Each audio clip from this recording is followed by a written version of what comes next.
Hello and welcome to our YouTube channel Omega classes. दोस्तों आज के वीडियो में हम देखते हैं साउंड चैप्टर क्लास 11 फिजिक्स का साउंड चैप्टर जो है उसके न्यूमेरिकल्स एक्सरसाइज न्यूमेरिकल्स आज हम देखेंगे। तो वीडियो को एंड तक देखना। वीडियो अच्छा लगे तो वीडियो को लाइक करना, वीडियो को शेयर करना, चैनल को सब्सक्राइब कर देना। तो चलिए फर्स्ट क्वेश्चन देखते हैं। आपके स्क्रीन पे है क्वेश्चन नंबर 3 से स्टार्ट होता है।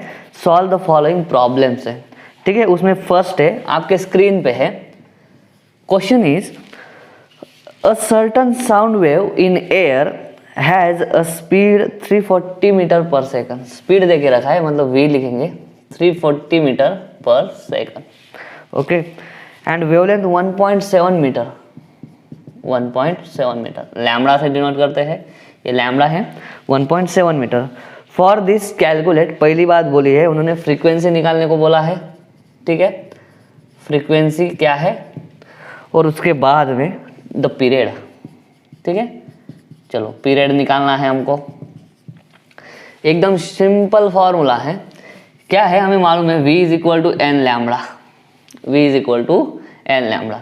ये कैसे आता है, इसको अपन लिखते हैं कि t जितने टाइम में कोई भी वेव लैम्बडा जितना डिस्टेंस कवर कर लेती है, और 1/t क्या होता है, frequency.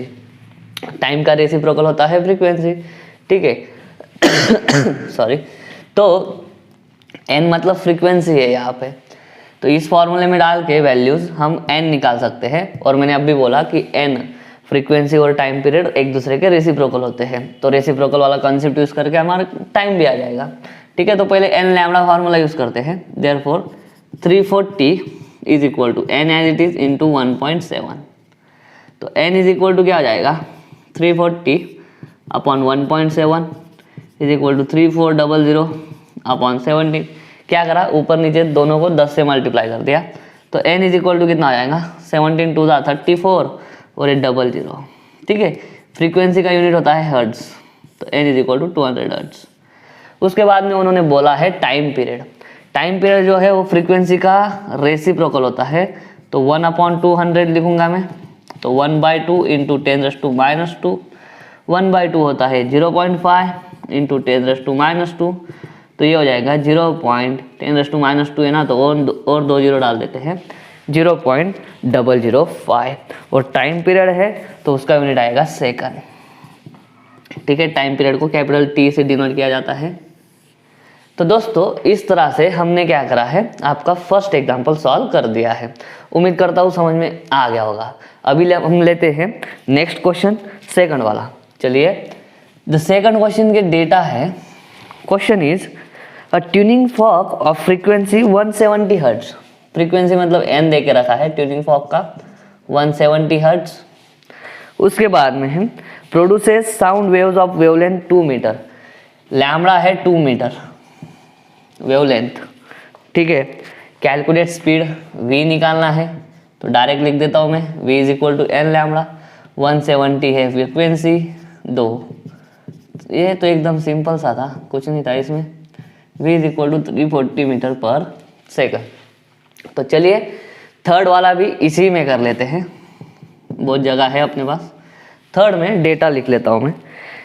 N echo sounder in a fishing boat receives an echo from a shoal of fish. देखो ये बोट वगैरह जो है इसका हमने देखा है सोनार सिस्टम पे बेस्ड है वो, ठीक है। सोनार सिस्टम पढ़ा होगा आपने इससे पहले भी, क्लास 11 के पहले भी, ठीक है। सोनार सिस्टम क्या होता है, एक मान लो ओशियन है, ओशियन पे क्या है, कोई बोट है, ठीक है।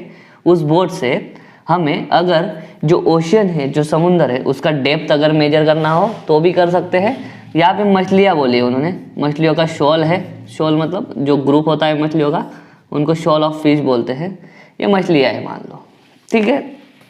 तो काम कैसे करता है, यहाँ पे ट्रांसमीटर होता है, और अभी तो उसी डब्बे में रिसीवर भी होता है। मान लो रिसीवर अलग है, यहाँ से वेव भेजी जाती है, ये वेव रिफ्लेक्ट होकर यहाँ से चली जाती है, ठीक है। ये ट्रांसमीटर और रिसीवर जो है वो करीब करीब होते हैं, तो ये जो लेंथ है ना, मैंने जो इसी स्लैंट दिखाई है वो एक्चुअली स्ट्रेट होगा, स्ट्रेट के एकदम करीब होगा। ऐसे जाएगी, ऐसे रिफ्लेक्ट होकर वापस चली जाएगी। ऐसे मैं रिफ्लेक्शन दिखाने के लिए दूर दूर ड्रॉ कर रहा हूँ, ठीक है। तो हम क्या करते हैं, ये जो डेप्थ है ना, ये डेप्थ मेजर कर सकते हैं। साउंड का हमें वाटर में स्पीड मालूम होना चाहिए, वाटर में स्पीड मालूम होना चाहिए। उसके बाद में क्या, उसको जो ट्रांसमीटर से हमने वेव भेजी और रिसीवर तक जो वेव आई उसमें कितना टाइम लगा, यहाँ से वेव यहाँ से जाने में और यहाँ वापस आने में इधर कितना टाइम लगता है, वो यूज़ करते हैं। वेलोसिटी इनटू टाइम क्या होता है, डिस्टेंस होता है, तो डिस्टेंस हम निकाल सकते हैं। कैसे, अभी हम देखेंगे उसको, ठीक है। Shoal of fish 0.45 second after it was sent, यहाँ से ना भेजा, ट्रांसमीटर से वेव भेजी, यहाँ से रिफ्लेक्ट होके यहाँ तक वापस आने में टाइम कितना लगा, 0.45 सेकंड, इतना टाइम लगा, ठीक है। उसके बाद में है if the speed of sound in water, sound का जो स्पीड है वाटर में देके रखा है 1500 मीटर पर सेकंड, ठीक है। हाउ डीप इज द शोल, अभी ढंग से देखना, यहाँ पे सोचना, हमें डीप मतलब डेप्थ निकालनी है। वेव क्या करती है, ऐसी जाती है और ऐसी आती है, मतलब एक ही डिस्टेंस दोबारा कवर करती है। हॉरिजॉन्टल अगर दिखाओ तो ऐसी जाएगी ऐसी आएगी वापस, तो ये दोबारा मतलब ये डबल डिस्टेंस कवर करती है। हमें डबल डिस्टेंस थोड़ी ना चाहिए, हमें सिर्फ एक टाइम का डिस्टेंस चाहिए, मतलब यहाँ से यहाँ तक, यहाँ से ऐसा वापस ऊपर तक का डिस्टेंस नहीं चाहिए। लेकिन ये जो टाइम दिया है वो किसके लिए दिया है, जाकर वापस आने में, ठीक है। तो हम क्या कर सकते हैं, इससे डिस्टेंस तो निकाल सकते हैं, लेकिन ये डिस्टेंस कितने टाइम में मिलेगा, पूरे 0.45 सेकंड में जितना डिस्टेंस कवर करा है उतना, मतलब ये प्लस ये डबल मिल जाएगा। तो हमको क्या करना पड़ेगा, उसको 2 से डिवाइड करना पड़ेगा। तो distance is equal to, direct लिख देंगे अपन 0.45, क्या होता है फॉर्मूला, वेलोसिटी इनटू टाइम, ये तो पुराना है। Velocity is equal to distance upon time, तो distance is equal to velocity into time. Velocity है 1500, टाइम है 0.45 और अपॉन यहाँ पे 2 कर देंगे, अपॉन यहाँ पे क्या कर देंगे 2, ठीक है। तो 1500 अपॉन 2 कितना होता है, 1500 अपॉन 2 750, 750 इंटू 0.45। ये 750 इंटू 0.45 का कैलकुलेशन मैंने कर लिया है, वो कैलकुलेशन मैं आपको बताता हूँ, वो आएगा 337.5, 337.5, ठीक है। डिस्टेंस निकालना है तो डिस्टेंस किस में आएगा, मीटर में आएगा, ठीक है। तो ये था हमारा डिस्टेंस, उम्मीद करता हूँ समझ में आ गया होगा। 2 से क्यों डिवाइड किया वो भी समझ में आ गया होगा आपको, ठीक है। चलो, चाहो तो इसका आप स्क्रीनशॉट ले सकते हो। चलिए दोस्तों, क्वेश्चन नंबर 4 करते हैं। डेटा है a girl stands 1 centimetre away from a high wall, ठीक है, 4th पढ़ रहा हूँ मैं। एक गर्ल है, ये हाई वॉल से वो कितना दूर खड़ी है, वो जो है वो 170 मीटर दूर खड़ी है, मतलब डिस्टेंस देके रखा है 170 मीटर, ठीक है। थोड़ा बड़ा लिखता हूँ, डिस्टेंस इज 170 मीटर। आगे बोला है and claps her hands at a steady rate so that each clap coincides with the echo of the one before. इसका मतलब मान लो इधर कोई वॉल है, ये गर्ल खड़ी है, मैं हूँ, ठीक है, समझ लो। यहाँ से मैं क्लैप करूँगा, इस क्लैप का जो साउंड होगा वो यहाँ से जाके वॉल तक जाएगा, वॉल से वापस इको होके मेरे पास आएगा, तो उतने टाइम के बाद ही मैं दूसरी क्लैप करूँगा, ठीक है। ये साउंड जाएगा मेरा, वॉल से रिफ्लेक्ट होके आएगा इको होके, वो इको जब मेरे पास पहुँचेगा उसके बाद में दोबारा मैं क्लैप करूँगा, ठीक है। ऐसे नहीं कि मैं करता ही रहूँगा, जाएगा साउंड वापस आएगा, मुझे सुनाई देगा मेरा इको, फिर मैं दूसरी क्लैप, फिर वो वापस आएगा, फिर तीसरी क्लैप, ठीक है। इस तरह से उसका है। तो पहला केस है उसका कि कितने क्लैप कर पाती हो, if she claps 60 times in 1 minute, what value should be the speed of sound in air. हमें स्पीड निकालना है। पहला दिया है उन्होंने कि 60 क्लैप्स पर मिनट, तो ये देखो ये क्या है, एन है, एक बार 1 मिनट में पर यूनिट टाइम कितनी क्लैप्स कर पाती है, 60 क्लैप्स। तो 1 मिनट में 60, इसका मतलब क्या है, 1 सेकंड में 1, तो फ्रीक्वेंसी जो है प्रॉपर यूनिट ये होता है, फ्रीक्वेंसी का यूनिट है हर्ट्ज, हर्ट्ज मतलब पर सेकंड, ठीक है, पर मिनट नहीं होता है, पर मिनट का कन्वर्शन हमें करना पड़ता है हर बार पर सेकंड में, और पर सेकंड को हम बोलेंगे हर्ट्ज, ठीक है। सॉरी। तो हमको बोला है वेलोसिटी निकालो, ठीक है। वेलोसिटी ऑफ साउंड कैसे निकालें, तो यहाँ पे ध्यान दो डिस्टेंस है 170, ठीक है। यहाँ से इसने क्लैप करा, ये गई वेव और वापस रीच हो गई, इतने में कितना टाइम लगा होगा सॉरी मैंने क्या बोला, यहाँ से क्लैप करेंगे, इको मतलब ये साउंड जाएगा, रिफ्लेक्शन होके वापस आएगा। इतना पूरा ट्रैवल करने में पहली क्लैप का जो साउंड है उसको वहाँ से वॉल से लेके यहाँ तक वापस आने में कितना टाइम लग रहा है, सिर्फ 1 सेकंड लग रहा है। क्यों? क्योंकि वो 1 मिनट में ऐसे कितनी क्लैप कर पा रही है, 60 क्लैप। तो हमें डिस्टेंस मालूम है, डिस्टेंस जो है वो है 170, ठीक है। टाइम कितना लग रहा है, टाइम लग रहा है 1 सेकंड। कितना डिस्टेंस कवर करने के लिए, फॉर 340 मीटर। अब ये 340 मीटर मैंने क्यों लिखा, क्योंकि वो क्लैप का साउंड यहाँ से ऐसा जाएगा 170, यहाँ से ऐसा आएगा वापस 170, ठीक है सॉरी तो 1 सेकंड फॉर 340 मीटर। तो देखो यहाँ पे ही मिल गया, ठीक है। 340 मीटर ट्रैवल करने के लिए 1 सेकंड टाइम लगता है। तो हमारे पास वेलोसिटी है डिस्टेंस पर यूनिट टाइम। अभी अगर इसका डेफिनेशन ढंग से मालूम है तो distance in 1 second, distance in 1 second कितना कवर हुआ है, 340 मीटर डिस्टेंस कवर हुआ 1 सेकंड में। तो वेलोसिटी कितनी आ गई, 340 मीटर पर सेकंड, ठीक है। तो ये हो गया हमारा ए का आंसर, ठीक। आगे उन्होंने दिया है बी। बी में लिखा है now she moves to another position and finds that she should now take 45 claps in 1 minute. अभी वो कम क्लैप कर पा रही है, मतलब अभी फ्रीक्वेंसी है ना जो कम हो गई है, ठीक है। फ्रीक्वेंसी अभी क्या हो गई है, 45 क्लैप्स पर मिनट, ठीक है। मतलब फ्रीक्वेंसी क्या है, 45 क्लैप्स पर 60 सेकंड, ठीक है, पर 60 सेकंड। मिनट को मैंने सेकंड में करा, तो ये क्या हो जाएगा 3/4 हर्ट्ज, ठीक है। 15 से डिवाइड कर दो, 3/4 फ्रीक्वेंसी मिल गया, ठीक है। अभी हमें क्या करना है, successive equals calculate her distance for the new position from the wall. देखो अभी नया डिस्टेंस निकालना है।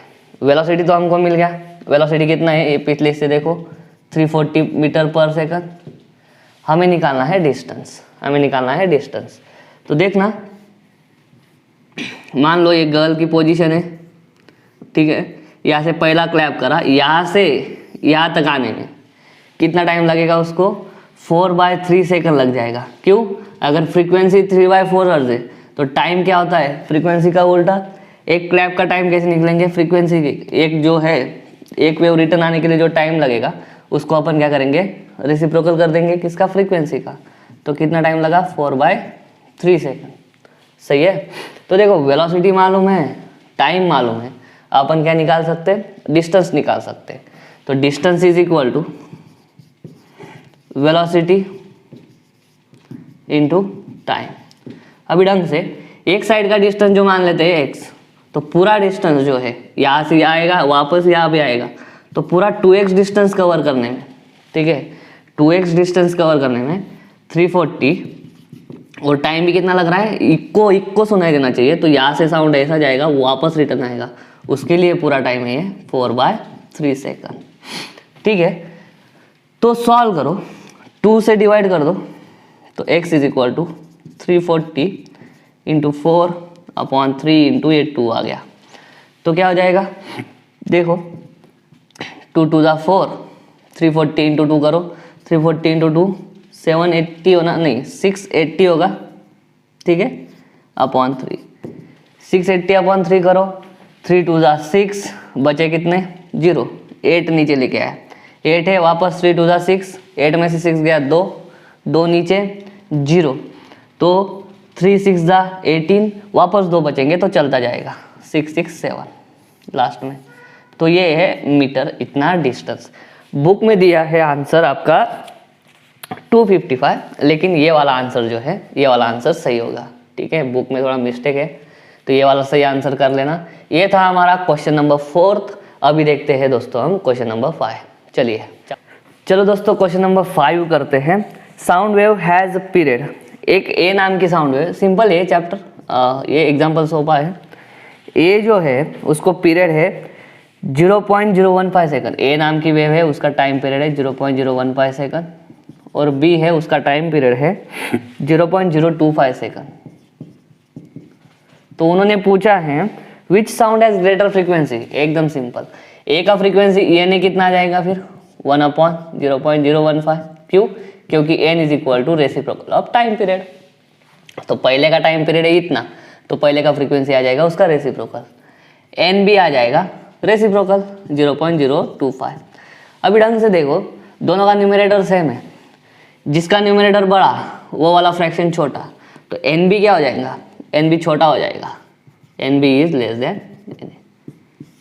ये तो मालूम है आपको, 1/2 बड़ा होता है किससे, 1/4 से, क्यों?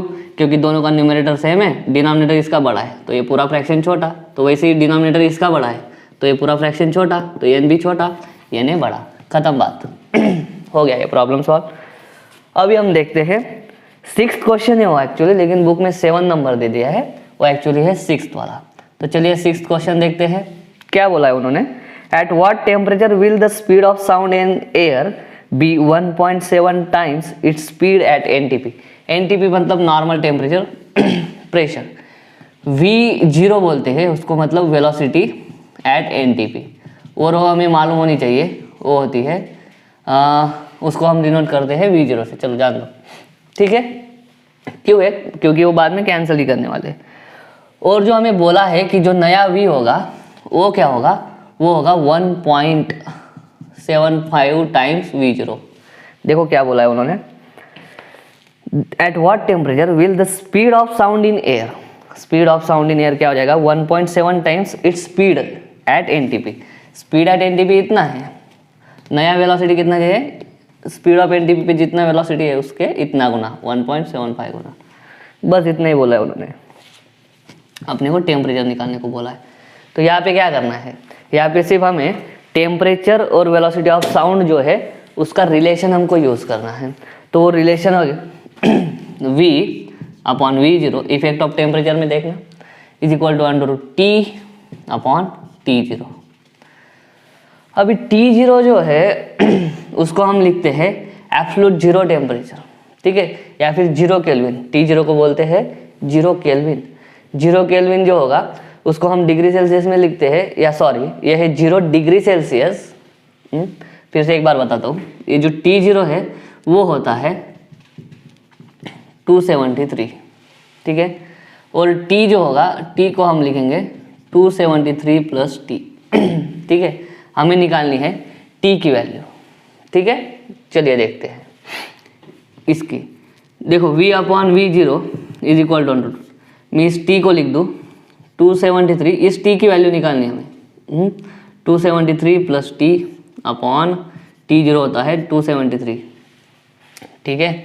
उसके बाद देखना V अपॉन V दे के रखा है उन्होंने 1.75 times V0 upon V0 is equal to क्या आएगा, √273 प्लस T अपॉन 273।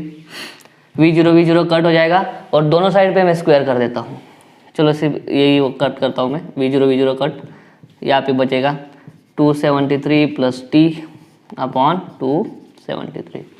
इसको सॉल्व कर देते हैं, इसको सॉल्व करेंगे तो देखो क्या होगा, इधर भी जगह लगेंगे हमको, इज इक्वल देयरफॉर स्क्वायर कर देते हैं दोनों साइड पे, दोनों साइड पे स्क्वायर करेंगे तो 1.75 का स्क्वायर मुझे मालूम है, या फिर मैंने निकाल के रखा है, वो है 3.0625।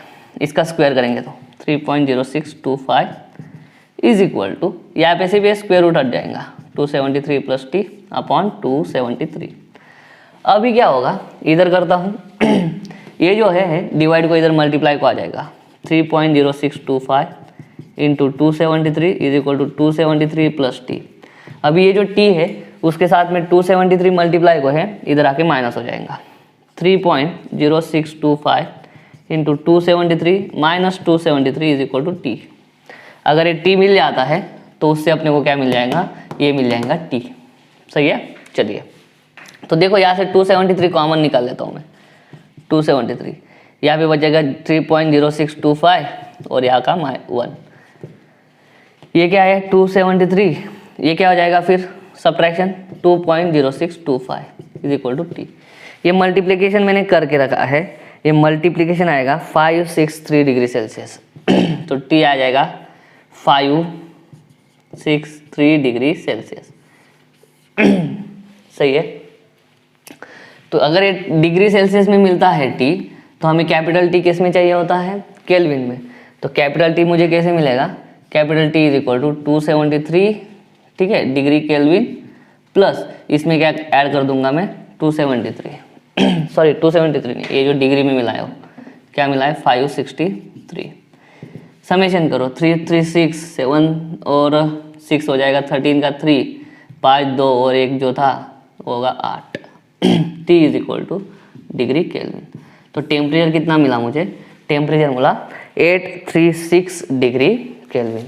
तो हमारा जो साउंड का वेलोसिटी होगा वो 1.75 टाइम्स होगा किसके, velocity at normal temperature pressure पे, ठीक है।